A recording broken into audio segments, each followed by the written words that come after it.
My aunt voted for Donald Trump. My aunt is on Medicaid. My aunt is a cancer survivor. She's going to lose her Medicaid. This is exactly what she voted for. Did people think that they were personally exempt from his abhorrent policies? Like, he could take away Medicaid from someone, but not from you? Hello? Trust Make me, it make even sense. they cannot make it make sense because they do not understand.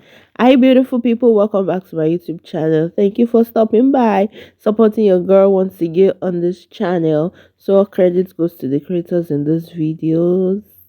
Keep up the good work. So, guys, in today's video, Medicare and Medicaid are just too expensive.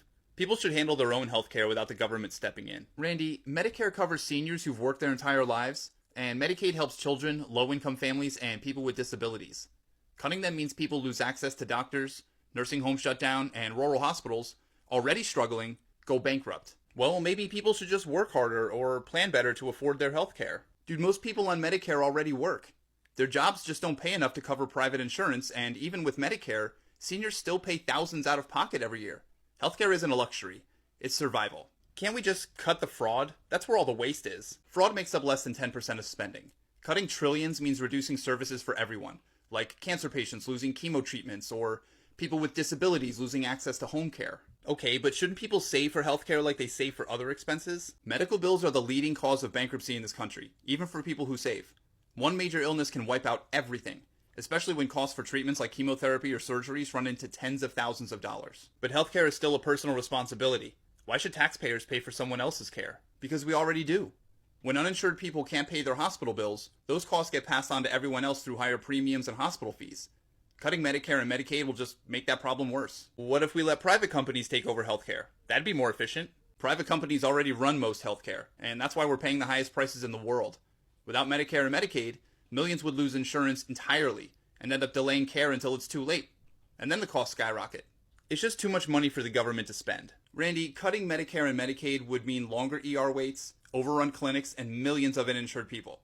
But yeah, let's ignore all that because you think your hot take on government spending from Facebook qualifies as fiscal The White policy. House has made a commitment. The president said over and over and over, we're not going to touch Social Security, Medicare, or Medicaid. We've made the same commitment.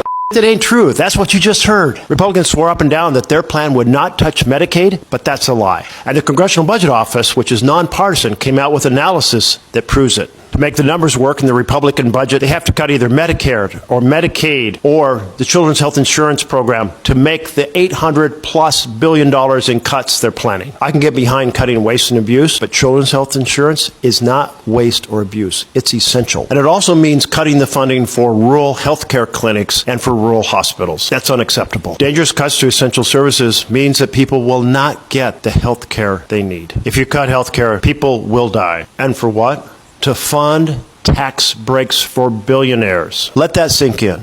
They're putting healthcare in jeopardy for millions of people, and that includes 500,000 children just in my state. That's the heart of the Republican plan. Families lose, billionaires win. I'm fighting like hell to protect your healthcare, and that's right? the I mean, truth. healthcare is a right, it's not a privilege. So, even if you want to cut, spending from places, I don't feel it should be on the health of people. Imagine people that are over 65 that have a disability, they don't even have the money to cater for themselves. Then they will have to pay more for hospital visits. Even their care can be delayed. If you have a low income, you will not be able to see the doctor. Pregnant women and children will have delayed care. They can even lose access to care. Even if you work in the healthcare sector, it will also come on you too, because there will be strain on you.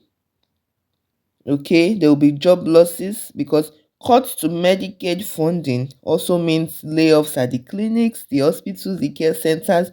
Even the rural areas will lose clinics, they will lose nursing homes due to lack of funding. And if you are a veteran and you rely on Medicaid as a supplement to your VA care, mental health services will be gone, long-term care will be gone, home health aides will be gone, right? So many things, guys. Let's keep My watching. medication, it runs $20,000 a month without insurance. I make $800 a month. Oh, that will kill me. That would kill my friends. would kill millions of people in this country if they lose their health care.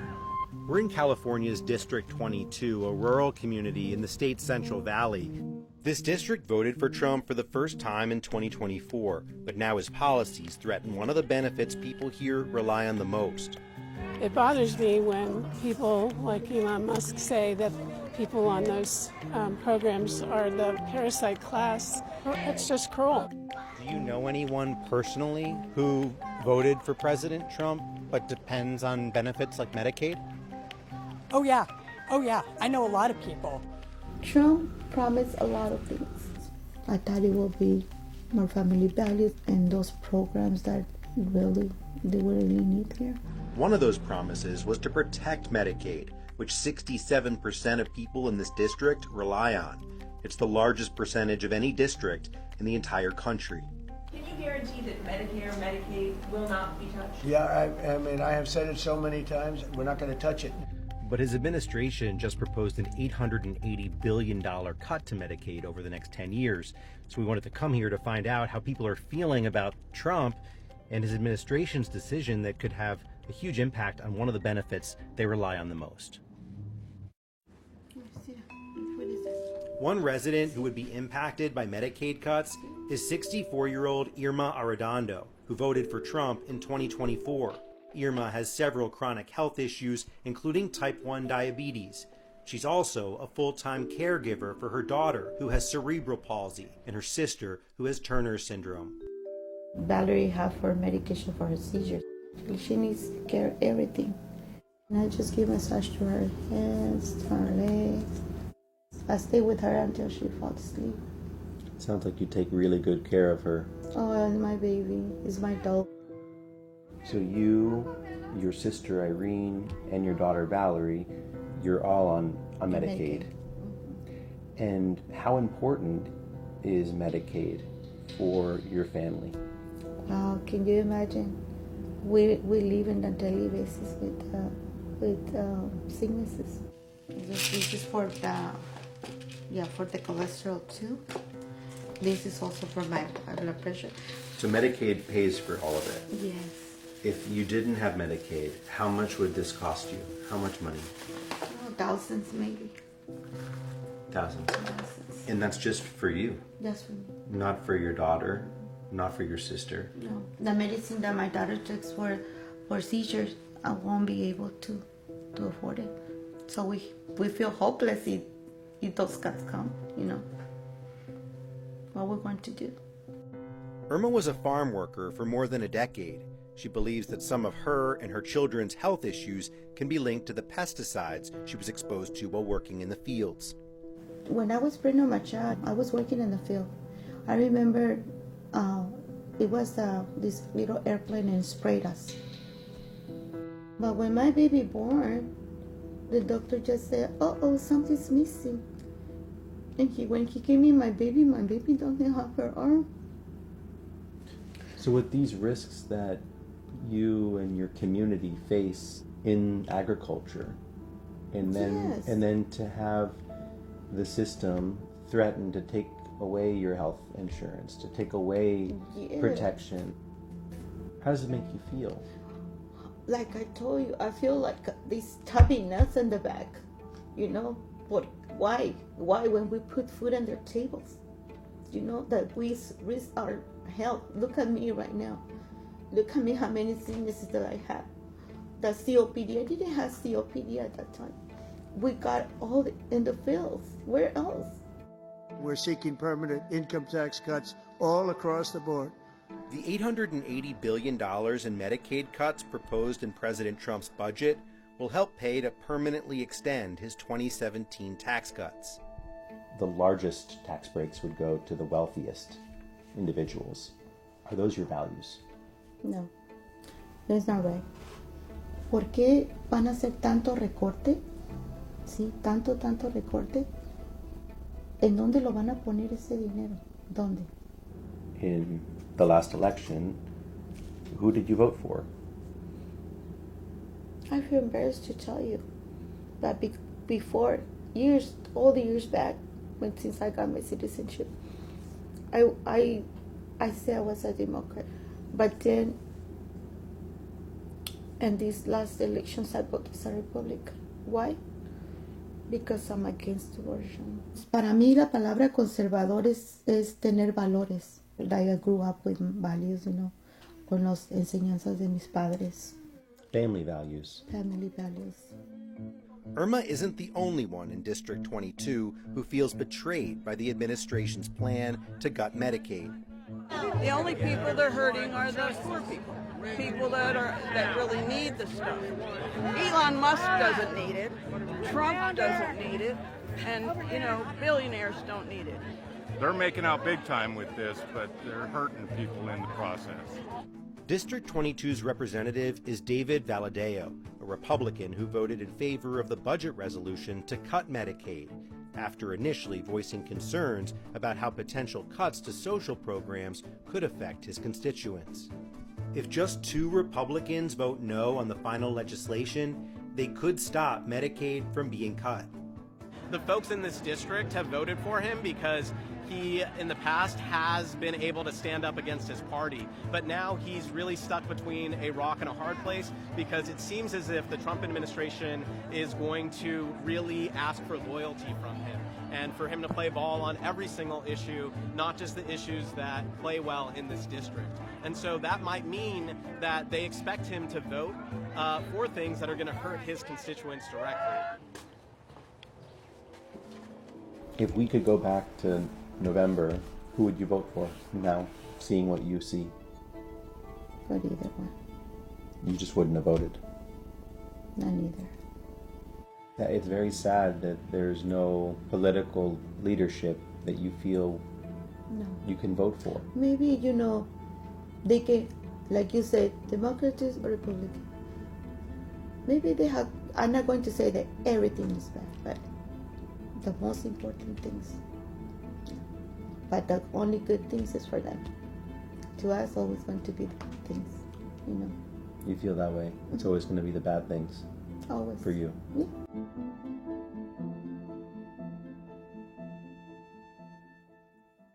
Guys, watching these people, I'm even short of words. I don't even know what to say.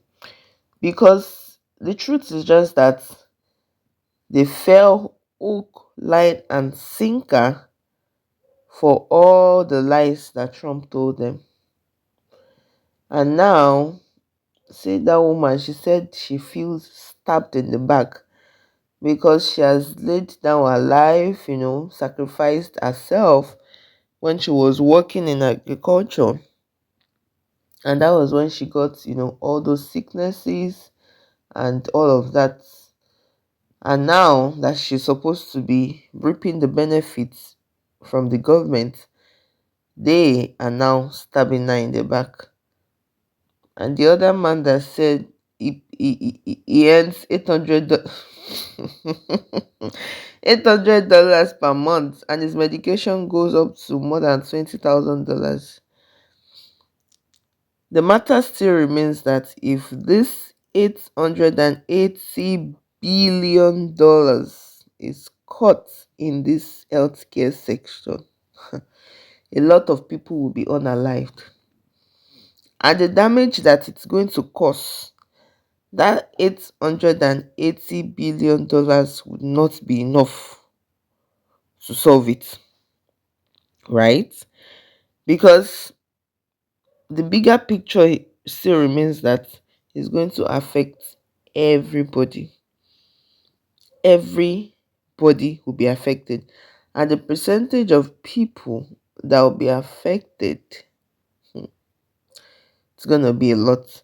Because I just believe that healthcare should be number one. I always say it. Healthcare should be taken as the number one priority in any economy. The healthcare of people should not be toyed with. I mean, it's just basic. It's just a basic thing. When you want to make cuts, look at other sectors that you can make cuts. Not joking or toying with the healthcare of people, but well, at the end of the day, right? It doesn't care about them. And it's just so unfortunate because they have effed around and now they are finding out. And the parts in which they are finding out is really sad. It's really, really sad.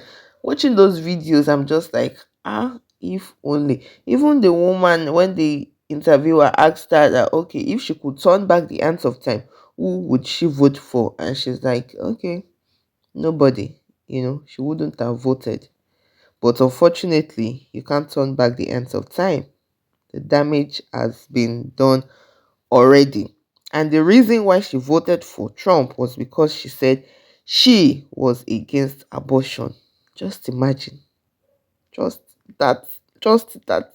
They didn't even go deeper and make more inquiries. Anyways, let me know, guys. What do you think in the comment section? Let me know what you think in the comment section. Let me know. I really want to hear from you. Thank you for listening. I'll see you in my next video. Please don't forget to stay safe. Ciao.